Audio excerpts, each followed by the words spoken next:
Assalamualaikum. Today we will discuss about the lecture number 9 of the current lecture series Inorganic Chemistry. In this lecture we will discuss about the diagonal relationship. तो सबसे पहले अगर हम diagonal relationship की definition की बात करें कि what is meant by diagonal relationship, तो elements of second period of the periodic table show similarity in the properties of the element which are lying to the right in the third periodic or lying diagonally opposite to them. Means के जो periodic table के second period के elements हैं वो third period के जो diagonal में elements आते हैं उनके साथ सिमिलरिटी या सिमिलर बिहेवियर शो करते होते हैं, और इस रिलेशनशिप को नाम या इस बिहेवियर को नाम देते होते हैं डायगोनल रिलेशनशिप का। तो पीरियोडिक टेबल के अंदर अगर हम देखें तो जो सबसे पहले जो सेकंड पीरियड है ये हमारे पास सेकंड पीरियड है जिसमें लिथियम, बेरिलियम और बोरॉन वगैरह, और ये जो sodium, magnesium, aluminium, silicon, phosphorus ये हमारे पास थर्ड पीरियड है। तो अब जो सेकंड पीरियड के एलिमेंट है ये थर्ड पीरियड के जो डायगोनल में एलिमेंट्स आते हैं, जिस तरह से लिथियम के डायगोनल में मैग्नीशियम आ रहा है, बेरिलियम के डायगोनल में आगे एल्यूमिनियम आ रहा है, बोरॉन के डायगोनल में सिलिकॉन आ रहा है, कार्बन के डायगोनल में फॉस्फोरस आ रहा है, नाइट्रोजन के डायगोनल में सल्फर आ रहा है, ऑक्सीजन के इसी तरह कलरिन आ रहा है। तो ये जो से एलिमेंट्स है ये सिमिलर बिहेवियर शो करते होते हैं और या रिलेशनशिप शो करते हैं, जिसको बिहेवियर या रिलेशनशिप को हम नाम देते होते हैं डायगोनल रिलेशनशिप का। तो नीचे ये मज़ीद भी एक्सप्लेन किया हुआ, वही जो एलिमेंट है सेकंड और थर्ड के जो डायगोनल पोजीशंस में आ रहे हैं ये बिहेवियर को शो करते होता है, जिस बिहेवियर को नाम दिया जाता है डायगोनल रिलेशनशिप और डायगोनल सिमिलरिटी का। तो लिथियम मैग्नीशियम के साथ डायगोनल रिलेशनशिप बनाता है, बेरिलियम एल्यूमिनियम के साथ, बोरॉन सिलिकॉन के साथ, इस तरह से। इसके बाद काजेज ऑफ डायगोनल रिलेशनशिप के डायगोनल रिलेशनशिप की वजह क्या है, तो number 1 is the polarising power concept. अब जो कैटाइंस होते हैं इनकी जो पोलराइजिंग पावर मेन किसकी होती है, कैटाइंस की होती है। मीन्स के जो साइज ऑफ कैटाइन जो सा जितना ज़्यादा उस पर चार्ज होगा तो उस कैटाइन की पोलराइजिंग पावर उतनी ज़्यादा होगी। तो जो रेशो है charge to size ratio, it is the measure of polarising power to give cation, और इसको हम इस रेशो को बोलते होते हैं जो कैटाइनिक चार्ज और कैटाइनिक साइज है, यानी कि चार्ज टू साइज रेशो, इसको रेशो को बोलते होते हैं आयनिक पोटेंशियल। तो जैसे जैसे लेफ्ट टू राइट मूव करते हैं अक्रॉस द पीरियड, तो जो कैटाइनिक चार्ज जो सा होता है वो इंक्रीज करता है और साइज जो सा होता है वो डिक्रीज होता है पीरियड के अंदर। तो इसी तरह से जो ओवरऑल मैग्नीट्यूड होगी चार्ज टू साइज रेशो वो भी क्या करेगी, कैटाइन की वो इंक्रीज करेगी। और अगर दूसरी तरफ बात करें ग्रुप के अलोंग टॉप टू बॉटम, तो जो कैटाइनिक चार्ज तो सेम रहेगा ग्रुप के अंदर, लेकिन जो साइज होगा वो क्या करेगा, इंक्रीज करेगा। तो ओवरऑल जो पोलराइजिंग पावर होगी वो क्या करेगी, डिक्रीज करेगी अलोंग द ग्रुप। लेकिन अब ये दोनों जोन सी दो वेरिएशंस हैं कि एक one placed along the period and the other down the group. तो ये दोनों जब ऑपोजिट आते हैं डायगोनल रिलेशनशिप के अंदर आते हैं तो ये पार्शली कैंसिल कर देते हैं और बैलेंस करते हैं एक दूसरे को, और when we move diagonally in the periodic table. इसको हम मजीद अगर पीरियोडिक टेबल के अंदर देखें, अब पीरियड नंबर 2 के एलिमेंट्स की बात करें, जैसे जैसे लेफ्ट राइट मूव करेंगे तो चार्ज टू साइज रेशो जोन सी होगी वो इंक्रीज़ करेगी, और जैसे जैसे टॉप टू बॉटम आएंगे तो चार्ज टू साइज रेशो जोन सी होगी वो डिक्रीज़ करेगी। अब जब लिथियम की अगर हम बात करें तो लिथियम से जब हम नीचे सोडियम पे आएंगे तो चार्ज टू साइज रेशो जोन सी होगी वो डिक्रीज़ करेगी। लेकिन जैसे ही हम वन स्टेप फॉरवर्ड मूव करेंगे तो मैग्नीशियम पे आएंगे तो चार्ज टू साइज रेशो जोन सी होगी वो इंक्रीज़ करेगी। तो जब हम इनको कंपेयर करेंगे डायगोनल में लिथियम और मैग्नीशियम को, तो इनकी जो आयनिक पोटेंशियल की वैल्यू होगी वो बहुत ज़्यादा क्लोज होगी या इक्वल होगी। इसी तरह से अगर हम बात करें, जिस तरह कार्बन की अगर हम बात करें तो कार्बन से जैसे जैसे हम लेफ्ट राइट मूव करेंगे जो आयनिक पोटेंशियल की वैल्यू वो इंक्रीज़ कर रही है। अब कार्बन से नीचे अगर हम सिलिकॉन पे आएँ तो सिलिकॉन की जो वैल्यू है वो डिक्रीज़ करेगी चार्ज टू साइज रेशो। लेकिन सिलिकॉन से हम आगे फॉस्फोरस की तरफ जाएंगे, लेफ्ट टू राइट मूव करेंगे, वन स्टेप फॉरवर्ड मूव करेंगे तो चार्ज टू साइज रेशो की वैल्यू इंक्रीज़ करेगी। तो जब हम इन दोनों को डायगोनल पोजीशन पे कंपेयर करेंगे कार्बन और पोजीशन को, तो इनकी जोन सी आयनिक पोटेंशियल या की वैल्यू जोन सी होगी वो क्या होगी, बहुत ज़्यादा क्लोज होगी। तो इस तरह से ये जोन सा डायगोनल रिलेशनशिप्स बन रहे हैं सेकंड और थर्ड पीरियड के अंदर, इनको हम नाम देते होते हैं डायगोनल रिलेशनशिप का। तो this is the first reason. नीचे आगे कुछ एलिमेंट की पोलराइजिंग पावर और उसका आयनिक पोटेंशियल के बारे में बताया गया। तो जिस तरह से बेरिलियम, एल्यूमिनियम, बोरॉन और सिलिकॉन की बात की गई है, तो पहले बेरिलियम और एल्यूमिनियम को अगर देखें तो बेरिलियम की जोन सी आयनिक पोटेंशियल की वैल्यू वो 0.33 है, और एल्यूमिनियम की 0.044 है, तो बहुत ज़्यादा क्लोज है। इसी तरह से जो बोरॉन की है वो 0.073 है और जो सिलिकॉन है उसकी 0.074 है। और बोरॉन और जो सिलिकॉन है ये दोनों आपस में डायगोनल पोजीशन पे आते होते हैं, बोरॉन और सिलिकॉन। तो इस तरह से इनकी अगर आयनिक पोटेंशियल की वैल्यू देखें तो बहुत ज़्यादा क्लोज है, जिसकी वजह से ये डायगोनल रिलेशनशिप को शो करते हैं। Okay, second cause is the electronegativity concept. अब जो डायगोनल में एलिमेंट्स आते हैं इनके इलेक्ट्रोनेगेटिविटी भी बहुत ज़्यादा क्लोज लाई करती है। जिस तरह से पहले हम लिथियम और मैग्नीशियम को अगर देखें तो लिथियम की 1.0 है और मैग्नीशियम जो इसके डायगोनल पोजीशन पे आता है उसकी 1.2 है। इसी तरह से बेरिलियम और जो एल्यूमिनियम है ये भी दोनों डायगोनल पोजीशन पे आते हैं और दोनों की इलेक्ट्रोनेगेटिविटी 1.5 है, सेम है बिल्कुल। तो बोरॉन और सिलिकॉन की बात करें तो बोरॉन की 2.0 है और सिलिकॉन की 1.8 है, यानी कि बहुत ज़्यादा क्लोज है। तो इसी तरह से कार्बन और फॉस्फोरस, कार्बन की 2 है और फॉस्फोरस की 2.1 है। और इसी तरह से जो नाइट्रोजन है उसकी 3.0 है और जो सल्फर है उसकी 2.5 है। तो इस तरह से ये जो डायगोनल में एलिमेंट्स आते हैं इनकी जो सी इलेक्ट्रोनेगेटिविटी की वैल्यूज हैं वो बहुत ज़्यादा क्लोज या इक्वल होती हैं। उसके बाद जो डायगोनल रिलेशनशिप है इसको हम डिस्कस करते हैं डिफरेंट एलिमेंट्स के दरमियान में। मीन्स के जो फर्स्ट डायगोनल जो पेयर है वो पेयर है लिथियम और मैग्नीशियम के दरमियान में। तो दो रीजन हैं इसके डायगोनल रिलेशनशिप के दरमियान में। First is the both the element have same atomic और आयनिक रेडियाई। अब जो लिथियम का रेडियाई है वो 134 पिकोमीटर है और जो सा मैग्नीशियम का आयनिक रेडियाई है दैट इज़ 145 पिकोमीटर, जो कि बहुत ज़्यादा क्लोज है। और अगर आयंस की बात करें तो लिथियम आयन का जो सा 90 पिकोमीटर है और जो मैग्नीशियम है उसका 86 पिकोमीटर है। और उसके अलावा दोनों की जो इलेक्ट्रोनेगेटिविटी की वैल्यू वो भी बहुत ज़्यादा क्लोज लाई करती है। लिथियम की 1.0 है और मैग्नीशियम की 1.20 है। इसके अलावा जब अगर दोनों को हम कंपेयर करें लिथियम और मैग्नीशियम को, तो सबसे पहले नाइट्रेट्स के केस में देखें तो जब ये दोनों नाइट्रेट्स के साथ लिथियम नाइट्रेट और मैग्नीशियम नाइट्रेट दोनों को हम हीट करते हैं तो हमें दोनों में सेम प्रोडक्ट मिलती होती है। मीन्स का लिथियम ऑक्साइड मिल रही है, साथ ही नाइट्रोजन डाइऑक्साइड और ऑक्सीजन।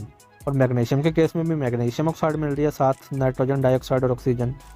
और जब इनकी कार्बोनेट्स जो सी होती है लिथियम कार्बोनेट और मैग्नीशियम कार्बोनेट, जब हम इनको हीट करते हैं तो हमें फिर भी सेम प्रोडक्ट्स मिलती होती हैं। मीन्स के इनके अंदर सिमिलरिटी है। इसमें हमें प्रोडक्ट जो सी मिल रही है वो इनकी ऑक्साइड्स मिल रही हैं और साथ जो सी कार्बन डाइऑक्साइड है वो इवॉल्व हो रही है। और जब इनकी हाइड्रोक्साइड्स को हम लेते हैं, लिथियम हाइड्रोक्साइड और मैग्नीशियम हाइड्रोक्साइड, तो जब हम इनको हीट करते हैं तो तब भी हमें ऑक्साइड्स मिलती होती हैं और साथ वाटर जो सा रिलीज़ होता है। तो ये बिहेवियर्स हमें शो कर रहे हैं कि जो लिथियम और मैग्नीशियम है इनकी प्रॉपर्टीज़ जो सी वो सिमिलर हैं और इस रिलेशनशिप का नाम देते होते हैं डायगोनल रिलेशनशिप का। उसके अलावा फार्मूलेट्स की बात करें इन दोनों मेटल्स के, लिथियम के फार्मूलेट्स और मैग्नीशियम के, तो दोनों को जब हम हीट करते होते हैं तो हमें लिथियम कार्बोनेट और मैग्नीशियम कार्बोनेट मिलता होता है और साथ में जो फॉर्मेल्डिहाइड है वो रिलीज होता है बाई प्रोडक्ट के तौर पे। इसी तरह से जब लिथियम नाइट्राइड और मैग्नीशियम नाइट्राइड का रिएक्शन होता है वाटर के साथ, तो दोनों के केस में हमें लिथियम हाइड्रोक्साइड और मैग्नीशियम हाइड्रोक्साइड और साथ अमोनिया के जो है वो बाई प्रोडक्ट के तौर पर बनते होता है। इसके अलावा दोनों मेटल जब ड्राई कलरिंग के साथ रिएक्ट करती हैं तो ये लिथियम क्लोराइड और मैग्नीशियम क्लोराइड दोनों बनाती होती हैं। उसके अलावा दोनों के अंदर वाटर ऑफ क्रिस्टलाइजेशन वाले स्ट्रक्चर भी पाए जाते हैं और दोनों ही हाइड्रोलिसिस करती हैं इन हॉट वाटर। उसके अलावा जब दोनों को कार्बाइड्स यानी कि कार्बन के साथ रिएक्ट करवाया जाता है तो दोनों ही कार्बाइड्स बनाती होती हैं। मीन्स के मैग्नीशियम कार्बाइड और लिथियम कार्बाइड।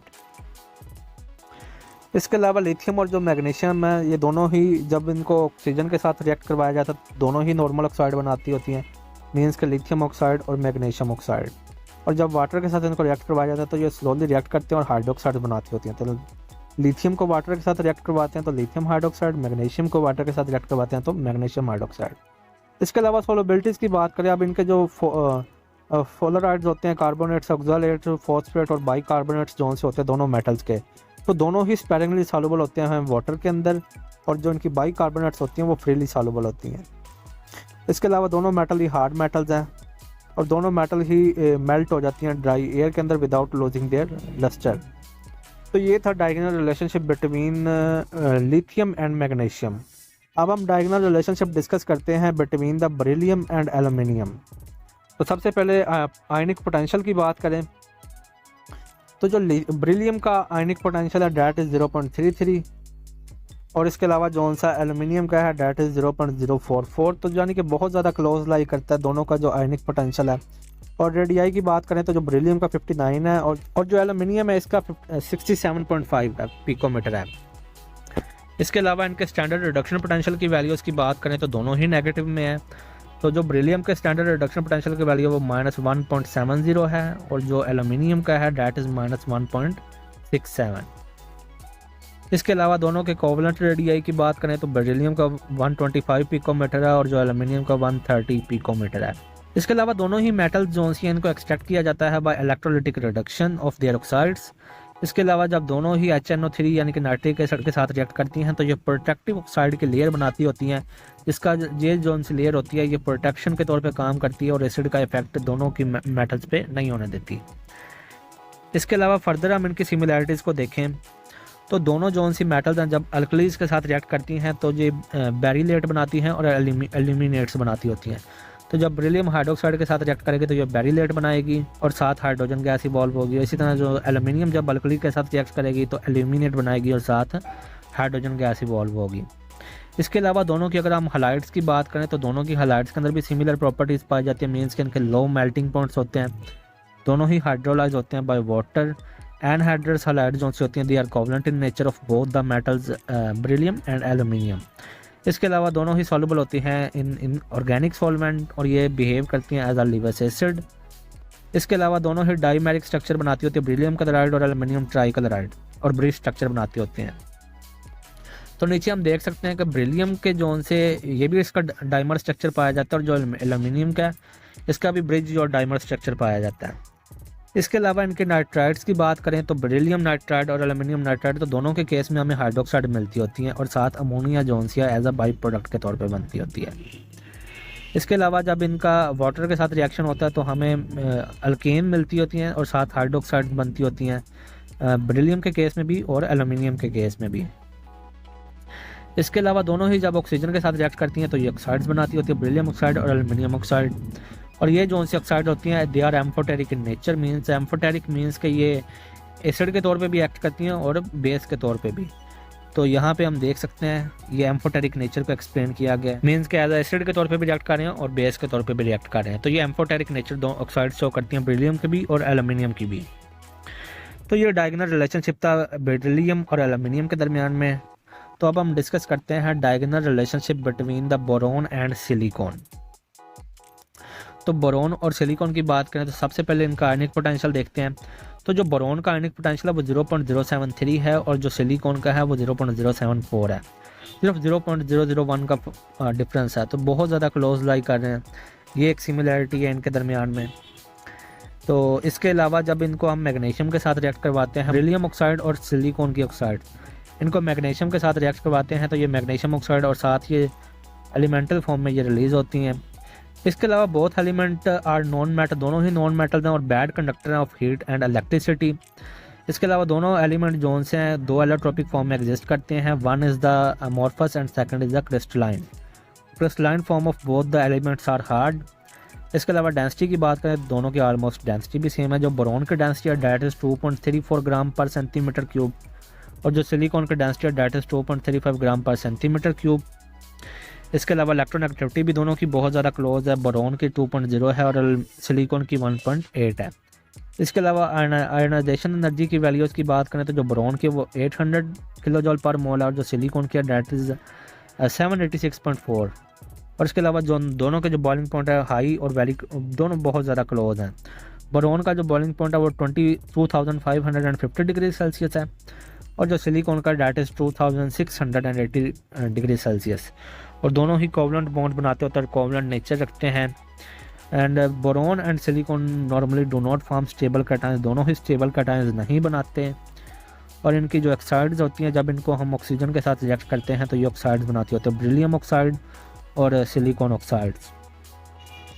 इसके अलावा जब इनके हाइड्रेशन करवाते हैं, मीन्स के वाटर के साथ रिएक्शन करवाते हैं तो ये एसिड की फॉर्मेशन करते हैं, जिस तरह ये H3BO3 बोरिक एसिड बन रहा है इन केस ऑफ बोरोन और इस तरह से मेटल सिलिका एसिड बन रहा है, Meta silica acid in case of silicon.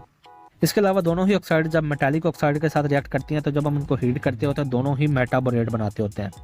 जिस तरह से जब बोरोन को रिएक्ट करवाते हैं बोरोन की ऑक्साइड्स को कोबाल्ट ऑक्साइड के साथ तो ये बनाती होती है कोबाल्ट मेटाबोरेट, और जब सिलिकॉन को करवाते होते हैं कैल्शियम ऑक्साइड के साथ तो ये कैल्शियम मेटा सिलिकेट बनाती होती है। दोनों ही मेटा सिलिकेट्स और मेटाबोरेट्स बनाती होती हैं।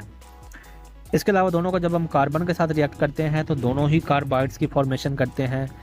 तो दोनों के केस में बोरोन कार्बाइड और सिलिकॉन के केस में सिलिकॉन कार्बाइड की फॉर्मेशन होगी। इसके अलावा दोनों की जो सल्फाइड हैं, जब इनको वाटर के साथ रिएक्शन करवाते हैं तो हाइड्रोजन सल्फाइड गैस की जोन सी है एवोल्यूशन होती है। बोरोन क्लोराइड और सिलिकॉन क्लोराइड जब इनको हम रिड्यूसिंग एजेंट के साथ रिएक्ट करवाते हैं, जैसे लिथियम एल्यूमिनियम हाइड्राइड है जो कि एक रिड्यूसिंग एजेंट है, तो जब हम इसके साथ रिएक्ट करवाना है तो दोनों ही रिड्यूस हो जाती हैं और बोरोन हाइड्राइड और सिलिकॉन हाइड्राइड के अंदर कन्वर्ट हो जाती हैं। इसके अलावा BF3 और SiF6 मीन्स के दोनों की जो फ्लोराइड्स हैं ये दोनों ही कलरलेस होती हैं और फ्यूमिंग गैसेज होती हैं and get hydrolysed by water. तो दोनों को जब हम फ्लोराइड्स को वाटर के साथ रिएक्ट करवाएंगे तो ये क्या हो जाएंगे, हाइड्रोलाइज हो जाएंगी और ये एसिड की फॉर्मेशन करेंगे, जिस तरह से हाइड्रो फ्लोरोबोरिक एसिड बन रहा है और साथ फ्लोरोसिलिका एसिड बन रहा है। इसके अलावा फॉर्मेशन ऑफ ऑक्सी एसिड्स की बात करें तो दोनों एलिमेंट्स जो होते हैं ऑक्सी एसिड बनाते होते हैं, जिनको ऑर्थोबोरिक एसिड और ऑर्थोसिलिक एसिड कहते होते हैं। इसके अलावा दोनों ही जो एलिमेंट्स हैं जब मेटल्स के साथ रिएक्ट करते हैं तो बोराइड्स बनाते होते हैं और सिलिकाइड्स बनाते होते हैं। नीचे आप ये रिएक्शन देख सकते हैं। इसके अलावा formation of boranes and silicanes, both the element can form their hydrides which are called boranes, यानी कि जब बोरोन की हाइड्राइड्स बनेंगे तो उसे हम बोरेन्स बोलते होते हैं, जैसे B2H6 है और B4H10 की एग्जांपल दी गई है। और साइलेंस बनाते होते हैं, जिस तरह सिलिकॉन हाइड्राइड SiH4 है, Si2H6 है। और जब हाइड्राइड्स को वाटर के साथ रिएक्शन करवाया जाता है तो दोनों ही हाइड्रोलाइज हो जाती हैं और साथ जो हाइड्रोजन गैस है ये इवॉल्व होती है। दोनों ही जो एलिमेंट है वो नाइट्राइड्स बनाते होते हैं जब नाइट्रोजन गैस को पास किया जाता है over the mixture of oxides of boron oxide और सिलिकॉन ऑक्साइड। तो दोनों ही जोन्स है वो नाइट्राइड्स भी बनाती है। इसके अलावा दोनों ही जो नाइट्राइड्स होती हैं बोरोन नाइट्राइड और सिलिकॉन नाइट्राइड स्टीम के साथ रिएक्ट करती हैं और साथ अमोनिया गैस को लिबरेट करती हैं।